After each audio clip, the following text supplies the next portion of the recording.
José Nascimento de França, eu sou professor de movimentos sociais e classes sociais da Faculdade de Serviço Social, e uma das coisas que me interessam muito são as pesquisas sobre movimentos sociais e, sobretudo, os povos indígenas de Alagoas.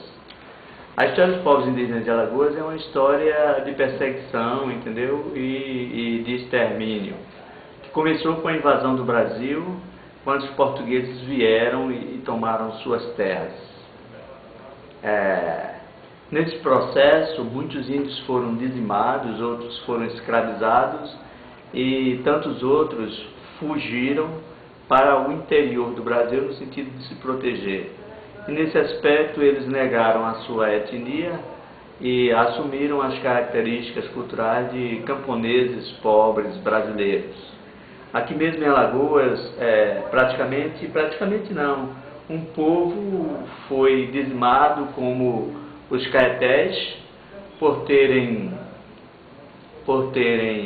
atacado o bispo Sardinha, que era notadamente um bispo corrupto que vinha já corrido de Salvador numa embarcação carregada de tesouros e que, infelizmente ou felizmente, né, essa embarcação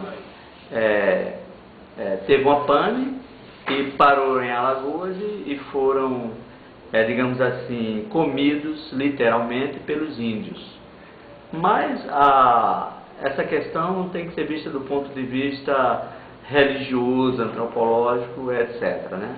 Porque eles encaravam os bravos guerreiros ou outras pessoas importantes como pessoas que tinham alguma coisa de dar para eles, né? Então eles procuravam sempre, quando dominavam alguém muito importante de uma tribo, matar e fazer o canibalismo, que seria ingerir o que há de bom naquele índio. Então, no meu ponto de vista, eles procuraram ingerir o que havia de bom no bispo Pero Sardinha. Qual é a visão da sociedade brasileira hoje sobre o índio? A visão ainda é uma visão distorcida, né? Porque os portugueses e depois a própria imprensa brasileira, no decorrer dos anos, incutiu a ideia de que eles são preguiçosos, de que eles não querem nada, hoje de que são marginais, etc.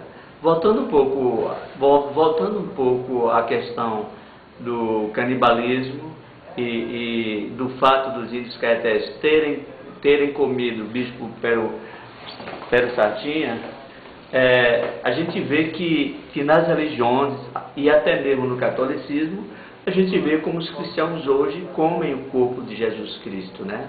Isso de uma maneira muito racional através da Eucaristia, né? Onde nós que somos cristãos, católicos sobretudo, e mesmo protestantes, procuram assimilar as qualidades de Jesus Cristo, né? Qual é a situação do índio hoje no Brasil? Hoje no Brasil, os índios continuam como um grupo étnico, ou uma categoria étnica, ou várias categorias étnicas, povos mesmos originários do Brasil, marginalizados, uma vez que na Constituição de 1988 ficou definido que as suas terras seriam reconhecidas no prazo de 5 anos. E já se passaram mais de 20 anos e as terras indígenas não foram reconhecidas.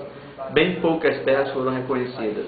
Elas, ao contrário, foram invadidas pelos poceiros e hoje os índios sobrevivem com muitas dificuldades, alguns tendo se mudados para grandes cidades, para as periferias das grandes cidades, onde assumem status de trabalhadores rurais ou trabalhadores industriais ou até mesmo de subproletário, né?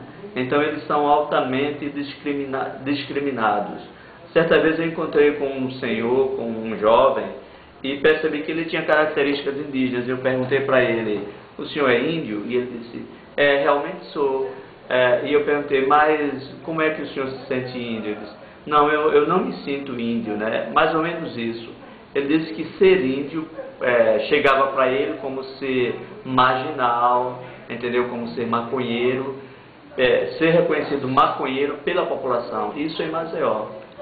E aí ele não queria ser reconhecido como índio, né? Até como forma de se proteger. Qual seria um caminho para a gente mudar essa situação?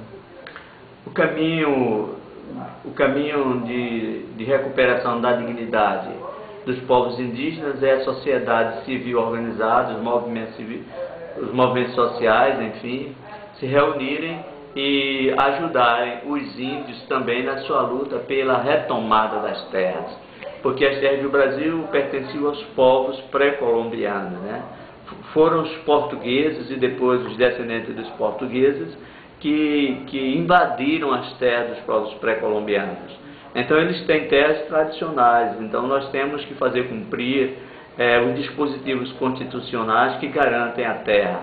Porque a terra para o índio tem significado completamente diferente do que para o branco, né?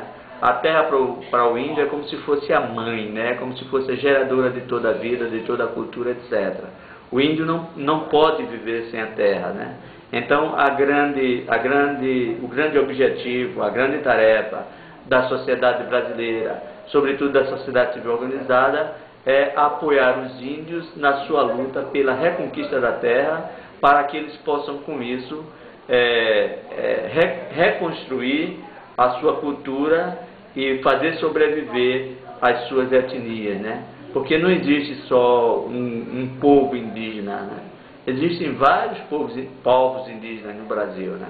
Então nós temos que reconhecer essa diversidade e também temos que aprender com eles o amor que eles têm pela terra, pela preservação ambiental, etc., né?